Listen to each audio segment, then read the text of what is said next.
Jokowi mundur atau dimundurkan?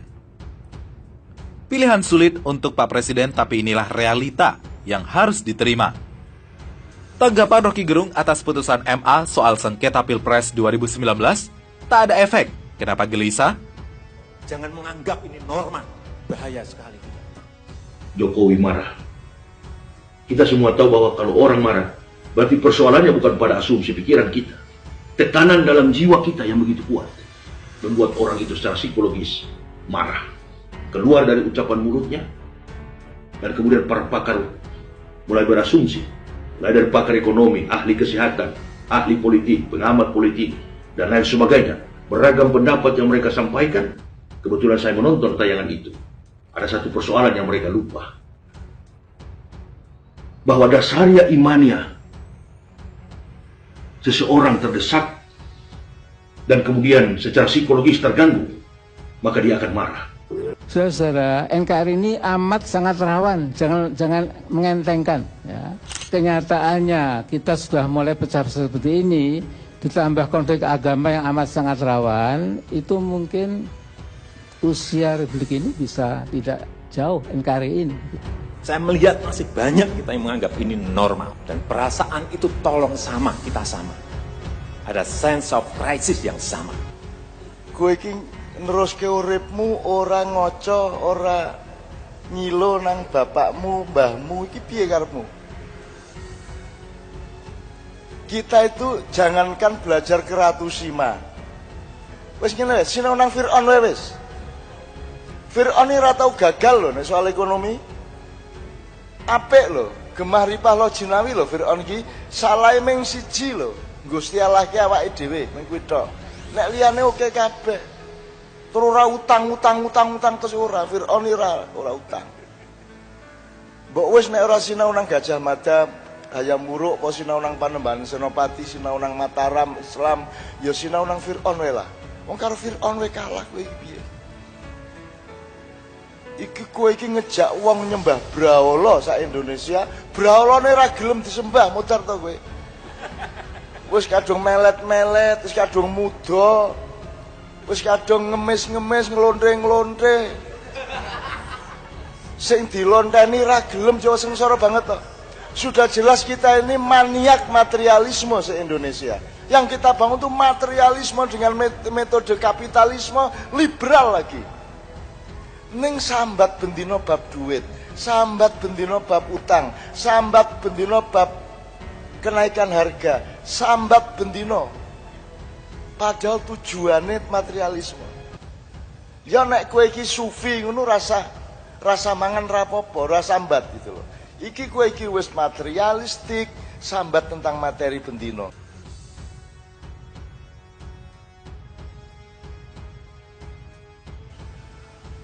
Ono iki Indonesia iki bocah piye to?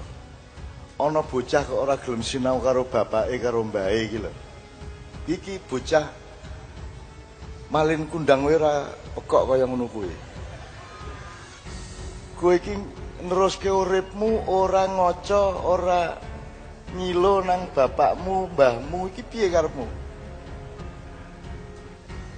Kita itu jangankan belajar ke Ratu Sima, janganlah berangkat ke Kalingga. Kita mengangkat pahlawan pendidikan yang namanya Ki Hajar Dewantoro saja tidak pernah disebut di sekolahan-sekolahan. Tidak pernah disebut oleh menterinya. Menterinya tidak ingat ada Ki Hajar Dewantoro. Menteri pendidikan pertama kita. Gawe full day school gurune Finlandia. Orang ngerti nek ahli-ahli pendidikan Finlandia iki sinaune nang taman siswa. Dadi wong adeng iki jan pekok tenan. Ya toh, kita jual aset kita murah ke luar negeri, terus lusa kita beli dengan harga mahal. Kene sing gawe sepatu, terus digawa nang Prancis, digawa nang Itali, di stok kene sing tuku. Kene gawe sambel, Cina sing gawe warung, kene sing tuku. Pekok tenan awake dhewe iki. Jadi gini, ini bikin negara kok tidak belajar dari masa silamnya, kok tidak belajar dari kontinuasi sejarahnya. Misalnya gini wis oke lah, ora Ki Hajar Dewantoro, Saiki sinaune ora usah tekan Ratu Sima yang dahsyat. Ora usah sinau nang kerajaan-kerajaan yang dulu bikin Borobudur wis rasah kadoan wis. Upama rada ngalah sithik sinau nang Majapahit wae, upama kowe gawe kaya Majapahit sistem kenegaraannya, ketoke kok luwih apik timbangan sing saiki iki. Di mana Hayam Wuruk itu kepala negara, Gajah Mada adalah Perdana Menteri. Ada pembedaan antara keluarga dengan rumah tangga. Ada pembedaan antara pemilihan antara bendahara dengan kasir. Ada pemilihan antara negara dengan pemerintah. Yang sekarang rancu ndak karu-karuan. Mojopahit itu negara persemakmuran, bukan negara kesatuan. Aku bukan mau makan, ya. Negara perdikan-perdikan. Jadi ada koordinasi antar perdikan yang bukan kesatuan sifatnya, tapi perjanjian bersama semacam Commonwealth. Tapi nek wis ngomong ngene engko dinosono iku maunya federal kaya Amerika. Ora mung golek sing apik piye jenenge monggo. Kok jenenge kadal ya monggo, kok jenenge tekek ya monggo. Yang penting kita menjalani yang terbaik. Wis nek ora Majapahit wis sinau wis ngene sinau nang Fir'aun wae wis. Fir'aun ini ratau gagal loh nih soal ekonomi. Apik loh, gemah ripah lo jinawi loh Fir'aun ki salah meng siji loh. Gusti Allah ki awake dhewe mung kuwi tok. Nek liyane oke kabeh. Terus ora utang terus ora Fir'aun ora utang. Mbok wis nek ora sinau nang Gajah Mada, Hayam Wuruk, apa sinau nang Panembahan Senopati, sinau nang Mataram, Islam, ya sinau nang Fir'aun wae lah. Wong karo Fir'aun wae kalah kowe piye? Iki kowe iki ngejak wong nyembah brahala sak Indonesia, brahalane ra gelem disembah, mutar to kowe. Wis kadung melet-melet, wis kadung muda. Wis kadung ngemis-ngemis, nglontre-nglontre. Sing dilonteni ra gelem Jawa sengsara banget to.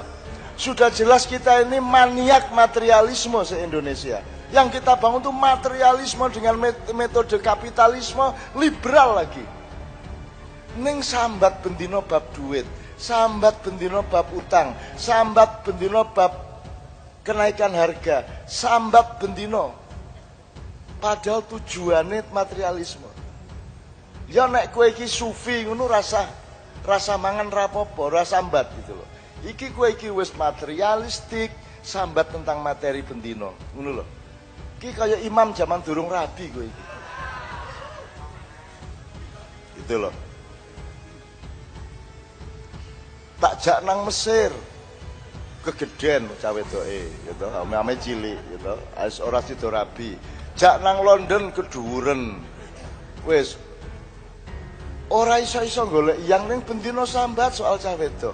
Nganti lalian Vespane coba niku Mas Imam niku sing nyanyi penak wau. Niku ten wartel apa ning warung nggawa Vespa baline becak coba pripun niku.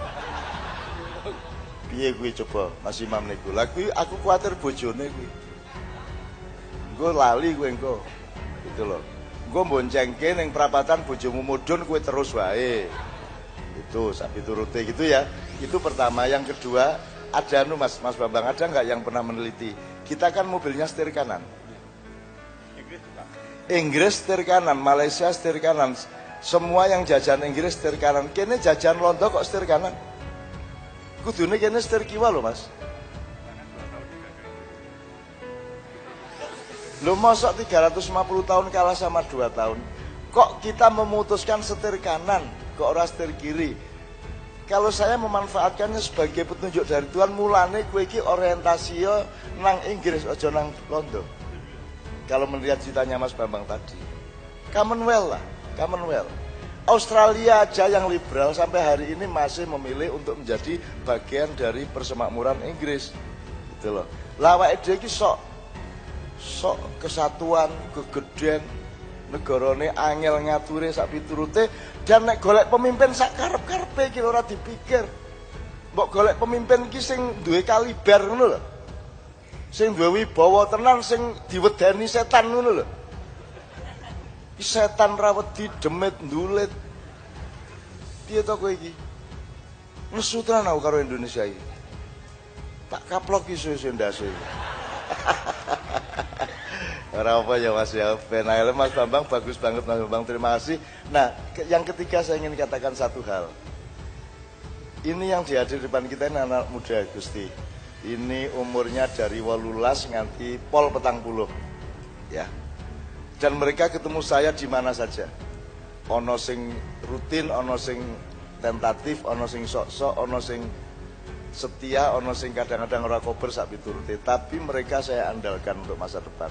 Mereka ini punya pemikiran baru, punya disiplin baru, punya etos yang baru, punya energi yang baru, ora masuk anginan, ora iki kudu nguyuh ora ono lho sing kudu nguyuh itu. Piye iki Gusti? Piye iki? Piye? Loh, karena mereka mengerti bagaimana mengelola kencing. Nguyuh ki wong kudu nguyuh kuwi mergo uteke kelingan nek kudu nguyuh. Maka ada informasi dari saraf ke pusat saraf. Nek kowe ora kelingan, kowe ora kudu nguyuh ya ora? Nah, apa sebabnya ora kelingan? Mergo ada sesuatu yang lebih nikmat daripada nguyuh. Maka kamu tidak ingat nguyuh. Begitu tak eling ngene saiki, waduh ya kudu nguyuh. Lagi kerasa saiki. Dan nguyuh ki dhek duwe karep dhewe, dia akan cepet keluar karo kita lihat ada kamar mandi di dekat kita. Dia langsung wut ngono kuwi. Gitu loh teman sekalian. Nah, teman-teman ini mengelola dirinya. Tadi kan mengatakan bijaksana harus dimulai dari bijak sini. Kira-kira ngono kuwi ya. Dan anak-anak ini Gusti, insyaallah ini anak-anak yang disebut generasi milenial. Ya memang masih begitulah nasib mereka sekarang. Ya. Tapi insya Allah mereka yang akan memimpin Indonesia mulai 10 tahun ke depan, 7 tahun ke depan. Mereka akan berbeda, mereka akan berubah. Mereka yang disebut oleh Allah. Yang disebut oleh Allah di surat Al-Ma'idah ayat 54. Sing 51 itu khusus untuk Pulau Seribu.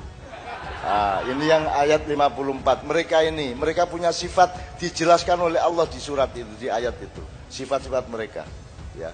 Budayanya, mentalnya, akhlaknya, kecenderungan psikologisnya, dan kelengkapan ilmu mereka. Jadi Mas nek biyen wong dodol kopi ki yo ming pokoke ngracik kopi dikake nek cah saiki ora Mas. Nek dodol kopi ki yo mikir carane nandur piye. Piye macem-maceme gawe kopi, nek nganggo espresso piye gawene, nek cappuccino gaene piye sak piturute. Mereka mikir sampai seluruh hal yang menyangkut kopi. Hari ini adalah hari kopi sedunia. Betul enggak? Betul ya? Bener iki. Gue gak ngerti. Kita dodol kopi, ora? Dan di sini Gusti ini ada anak-anak yang tiap ada maiyahan itu mereka sedekah 50 gelas kopi. Ada di antara mereka. Terutama Kiai Kanjeng iki pokoknya ngopi ana sing sedekah soalnya. Iki belakang saya ini. Gitu. Nek kecuali imam ora pati seneng kopi mergo nguyuhe beda deh. Gitu. Saiki dhek iki wis mulai urusan kuwi wae. Padahal mbiyen ki nganti umur meh 40 ki mung nyelentik. Angger adus ki ndelok sabar le, sopo ae. Masih mampu. Jadi adine kon sabar wae ngono kae. Saiki wis saiki wis kaya wong Madura kae wis. Jokowi mundur atau dimundurkan? Pilihan sulit untuk Pak Presiden, tapi inilah realita yang harus diterima. Sebagai figur politik seorang presiden, mestilah siap untuk mengambil atau diambil langkah politik. Ada naik, ada turun. Mengikuti alur dinamika yang berfluktuasi antara kemampuan, kepercayaan, dan kesalahan. Tidak konstan, berada pada kepastian dan agenda sendiri. Pak Jokowi dalam tangkapan aspirasi publik sebenarnya sudah sangat rendah tingkat kepercayaan. Bahkan, kasihan atau prihatin dalam beberapa hal menjadi bahan olok-olok baik komentar, meme, atau karikatur. Tahapannya sudah sampai tingkat serba salah atau mentok-mentok. Kebijakan apapun selalu mendapat kritik atau ocehan, hampir sulit mendapat pujian tulus kecuali oleh para pendukung atau pencari keuntungan. Ketetapan MPR nomor 6 tahun 2001 tentang etika berbangsa menyatakan, pejabat negara termasuk presiden jika melanggar aturan atau sudah tidak dipercaya rakyat, maka ia harus mengundurkan diri. Mundur dari jabatan kenegaraan. Oleh karenanya secara etika melihat kondisi Presiden Jokowi saat ini, sudah sangat pantas dan sepatutnya yang bersangkutan untuk segera mengundurkan diri. Dalam hal pendekatan etika tidak berjalan, maka rakyat berhak secara konstitusional untuk mendesak agar digunakan pendekatan hukum. Untuk hal ini, direalisasikan melalui ketentuan pasal 7A Undang-Undang Dasar 45. Sepanjang dipenuhi syarat-syaratnya, maka Presiden dapat dimakzulkan. Biasanya, diawali dengan aksi atau penyampaian aspirasi rakyat ke DPR, lalu DPR mengkaji. Jika setuju, maka dibawa ke MK dan berujung pada MPR. Kekuatan aspirasi rakyat dengan dominan mempengaruhi langkah institusi DPR, MK, dan MPR. Perkembangan terakhir adanya putusan MA yang meruntuhkan dasar hukum pemenangan Jokowi Ma'ruf, menambah bahan bagi mundur atau dimundurkannya Presiden. Melengkapi banyaknya dosa-dosa politik, isu reshuffle dinilai hanya upaya untuk menyelamatkan. Ambruknya pertumbuhan ekonomi, korupsi dan nepotisme yang merajalela, janji-janji yang tak terrealisasi, penyusupan ideologi komunisme, TKA Cina dan kerjasama over dengan RRC, serta kapasitas kepemimpinan yang sulit didongkrak, akan menjadi keadaan yang menyebabkan sulitnya untuk menyelamatkan dan memulihkan kepercayaan dari rakyat. Mundur atau dimundurkan nampaknya menjadi kondito sine qua non bagi semangat untuk menyehatkan bangsa dan negara. Jokowi marah. Ini semua imbas daripada ketidakmampuan manusia, tetapi seolah-olah dia mampu. Ibrahim alaihissalam beserta putra tercinta Ismail duduk berhadapan, membicarakan, berdialog secara santun dan cerdas. Membicarakan tentang makna perintah yang diturunkan oleh Allah Subhanahu wa Ta'ala. Ibrahim berkata kepada anak Ismail, putra tercinta, anak sematawayang, ya bunayya, inni ara fil manami ani asbauka fansur masatar. Wahai anakku, sesungguhnya aku bermimpi akan menyembelih. Dengan respon yang sangat cepat, diimbangi dengan ketaatan, kesadaran yang tinggi, keikhlasan dan kesabaran. Nabi Ismail alaihissalam menjawab, ya aba tif'al matumar satajiduni insyaallah minasabir. Lakukan wahai ayahku, sesungguhnya engkau akan mendapatiku tergolong orang-orang yang sabar. Insyaallah termasuk orang-orang yang sabar. Kesabaran inilah yang barangkali harus melekat kuat di dalam jiwa seorang pemimpin. Ibrahim adalah menggambarkan seorang pemimpin. Ismail adalah menggambarkan masyarakat. Leader ada yang dipimpin. Pemimpin akan membias pada leadership. Leader akan membias pada leadership. Bias daripada persoalan-persoalan hidup masyarakat. Kita sudah mendengar ketika gelaran Indonesia Lawyers Club yang ditayangkan pada TV One dengan mengangkat tema Jokowi marah. Kita semua tahu bahwa kalau orang marah, berarti persoalannya bukan pada asumsi pikiran kita. Tekanan dalam jiwa kita yang begitu kuat membuat orang itu secara psikologis marah. Keluar dari ucapan mulutnya, dan kemudian para pakar mulai berasumsi, mulai dari pakar ekonomi, ahli kesehatan, ahli politik, pengamat politik, dan lain sebagainya. Beragam pendapat yang mereka sampaikan. Kebetulan saya menonton tayangan itu. Ada satu persoalan yang mereka lupa. Bahwa dasarnya imannya seseorang terdesak dan kemudian secara psikologis terganggu, maka dia akan marah. Persoalannya dari mana? Persoalannya sebagaimana Ibrahim alaihissalam. Kisah Ibrahim alaihissalam sehingga dipuji oleh Allah Subhanahu wa Ta'ala ketika beliau pergi beribadah ke Baitul Maqdis, Masjidil Aqsa, memohon doa, bermohon kepada Allah agar dikaruniakan seorang putra, agar dikaruniakan seorang anak. Beliau berjanji bernasab di hadapan Allah, apabila engkau memberikanku keturunan, ya Allah, maka akan kupersembahkan sebagai kurban di hadapan. Memiliki relevansi yang kuat nazar Ibrahim dengan sumpah para pejabat. Ketika seorang dilantik menjadi menteri, seorang dilantik menjadi presiden bahkan, seseorang dilantik menjadi anggota Dewan Perwakilan anggota parlemen, dia disumpah. Saya bersumpah demi Allah. Inilah tekanan jiwa. Ditagih oleh Allah. Apa yang kita ucapkan pada hari itu dalam sumpah kita, ditagih oleh Allah.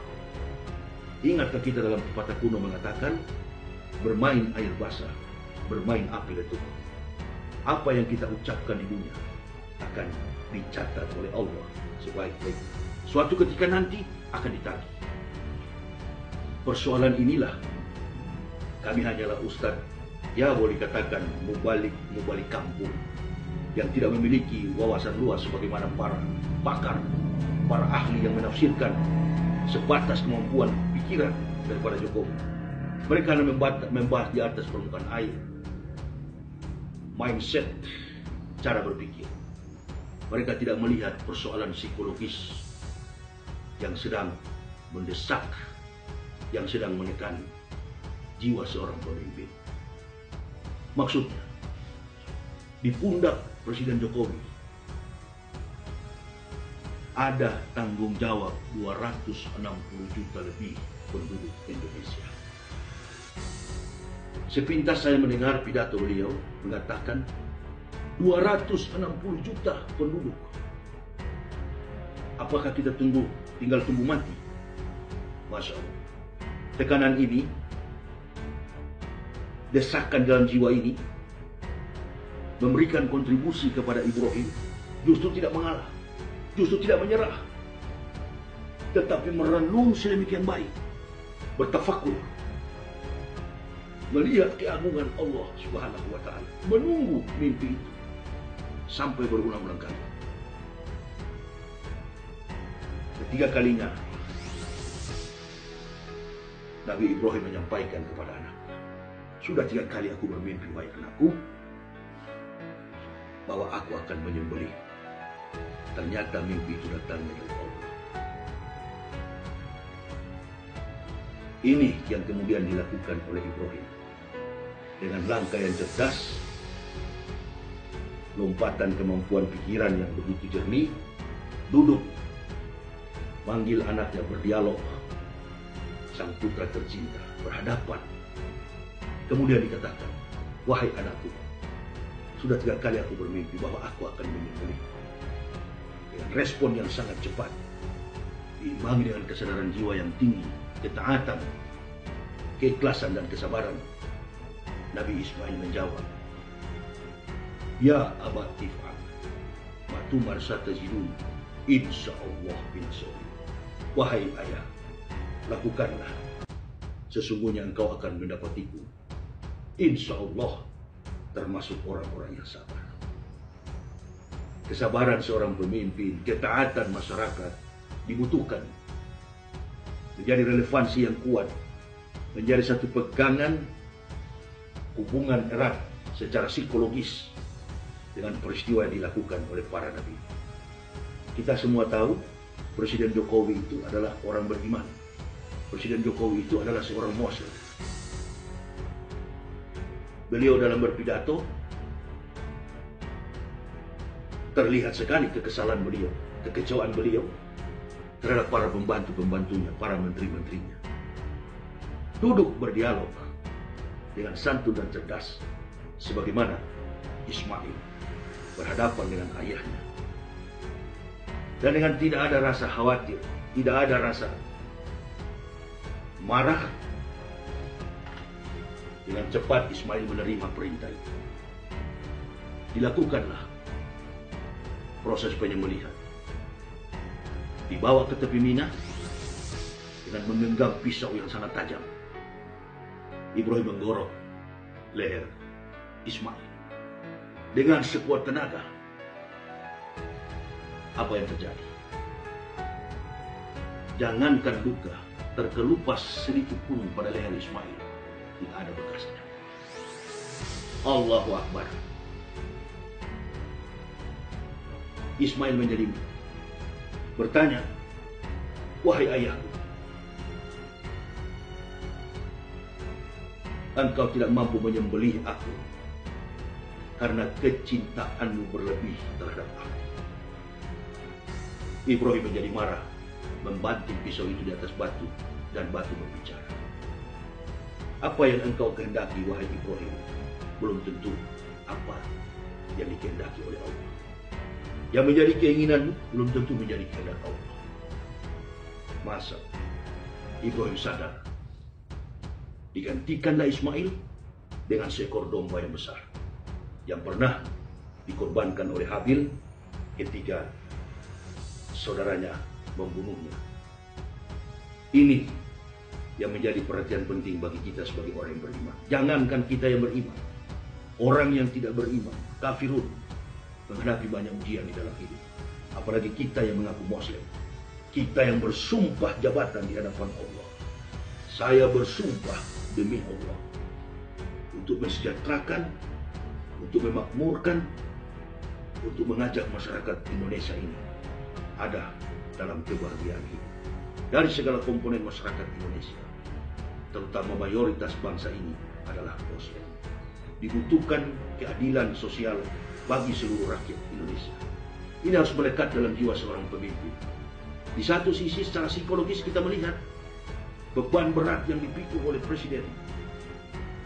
Di samping kiri kanannya ada orang-orang yang berkepentingan memanfaatkan kepemimpinan beliau. Menjadi dilema yang sangat fatal, fatalism, boleh katakan begitu. Para pakar politik berpikir sudah di luar jangkauan kemampuan beliau sehingga terlampiaskan dengan emosi, dengan marah. Sudah terdesak secara psikologis. Gimana? Sama dengan Ibrahim, terdesak. Secara manusiawi, normal, orang akan berpikir, ketika mengorbankan seorang anak satu-satunya sematawayang yang sudah lama dinanti-nantikan, kemudian dikorbankan begitu saja. Pilihan itulah yang menjadi berat untuk kepemimpinan Presiden di periode yang kedua. Kami hanya masyarakat jelata, kami hanya rakyat jelata, pendakwah kampung, menyarankan kepada Presiden, tinggalkanlah orang-orang yang hanya menyulitkan reputasi Bapak, yang hanya merendahkan wibawa Bapak sebagai seorang Presiden. Biar bagaimanapun, entah Bapak menang atau dimenangkan, terbukti Bapak sudah duduk sebagai Presiden. Tapi sampah-sampah, kotoran-kotoran, virus-virus yang menempel di samping kiri kanan Bapak harus dengan bijak Bapak sikapi. Situasi global saat ini, Masya Allah, dengan berbagai macam persoalan ekonomi, kesehatan, dan lain sebagainya, belum lagi ancaman keamanan. Di sana sini orang berteriak, protes tentang RUU, haluan ideologi Pancasila. Apalagi saya dengar ada orang-orang bayaran untuk bermain di media sosial untuk membela Bapak. Mereka bukan membela, justru hanya menghancurkan, menurunkan derajat reputasi Bapak. Ini orang-orang pengangguran, orang-orang yang pengangguran, orang-orang tidak ada kerjaan, yang berdiam di kota Jakarta, memiliki sedikit kemampuan dalam bidang IT. Untuk menjelek-jelekan para ulama, menjelek-jelekan para habaib, menjelek-jelekan para oposan. Walau bisawab, latar belakang mereka juga tidak tahu dari keluarga mana. Innalillahi. Orang-orang inilah yang justru mengatakan tadi-tadinya Pancasila. Begitu Pancasila akan diperas menjadi Trisila, Ekasila, mereka tidak pernah ada. Saya pribadi malu mengaku seorang sosok Pancasilais. Saya pribadi malu mengaku NKRI. Saya paling Pancasilais. Saya NKRI, cinta Indonesia. Kalau melihat ketimpangan sosial begini sulit. Bahkan ada di Banten orang bunuh diri hanya karena kelaparan. Ketimpangan sosial yang begini kuat. Pancasila bukanlah hafalan urutan sila-sila yang ada secara filosofis, tapi Pancasila bersifat implementatif, baik dalam status kepemimpinan kehidupan pribadi, kehidupan rumah tangga, bermasyarakat, berbangsa, dan bernegara. Dilema ini, persoalan inilah, masalah inilah sangat riskan di depan mata Dan persoalan ini, masalah ini, sudah menjadi trending topik di minggu-minggu terakhir ini. Bahkan sudah bergulir di tengah-tengah kehidupan kompleksitas masyarakat Indonesia. Rakyat awam pun, masyarakat Gresik sudah tahu bahwa persoalan ini bukanlah persoalan yang mudah. Sekali lagi, kami menyarankan, kami sebagai pendakwah memiliki jutaan umat pengikut kami.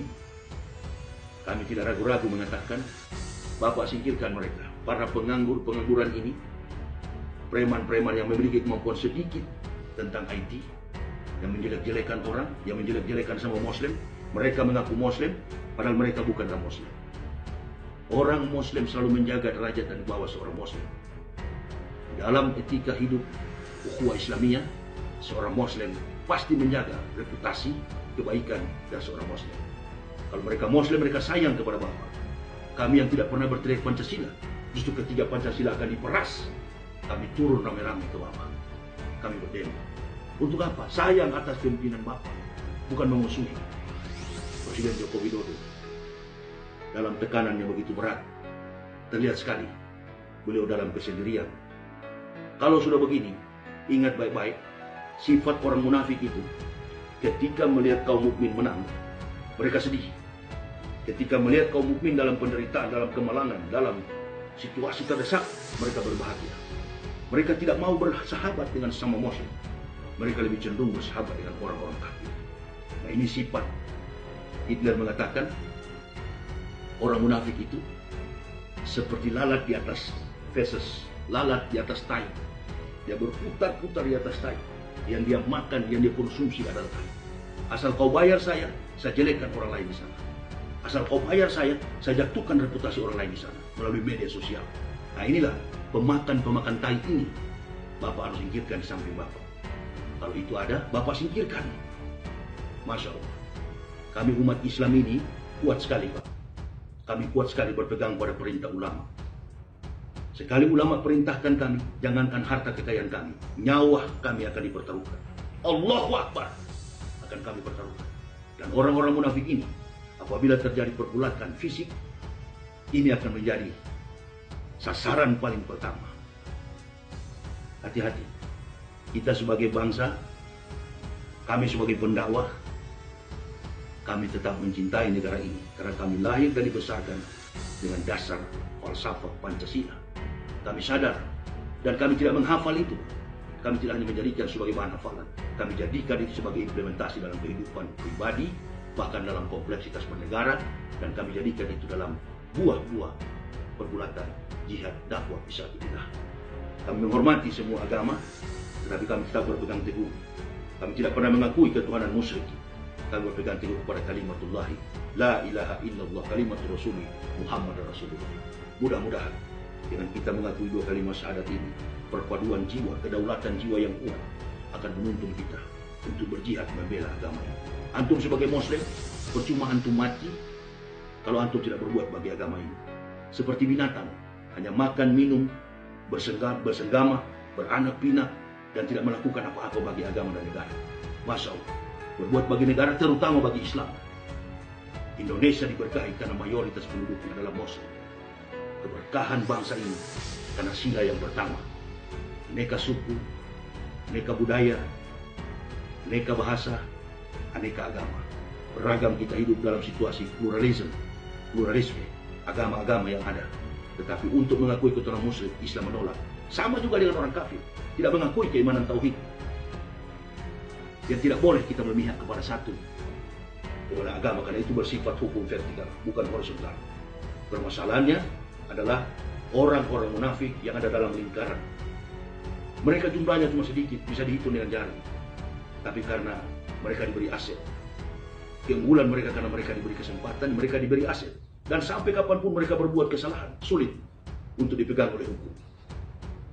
Maka di satu sisi, kebijakan, kebijaksanaan diharapkan oleh seluruh masyarakat kepada aparat TNI dan Polri. Bersatulah, membela kebenaran, bukan membela kepada siapa yang memiliki jabatan, yang memiliki pangkat kedudukan yang tinggi. Masyarakat sudah tahu, masyarakat sudah terlatih, masyarakat sudah terdidik dengan situasi politik saat ini. Mudah-mudahan Allah Subhanahu wa Ta'ala akan senantiasa menolong kita dan menjadikan kita pribadi-pribadi yang beriman sebagaimana yang ditanamkan dalam keluarga Nabi Ibrahim alaihissalam. Apa yang terjadi ketika Ibrahim hendak menyembelih? Ternyata Allah tidak berkehendak. Allah hanya menguji Ibrahim. Nah, begitu pula dengan pemerintahan yang ada saat ini. Mudah-mudahan pemerintahan Pak Jokowi nantinya 2024 turun dengan satu legacy, satu kesan yang baik untuk memberikan dampak positif bagi seluruh elemen masyarakat Indonesia.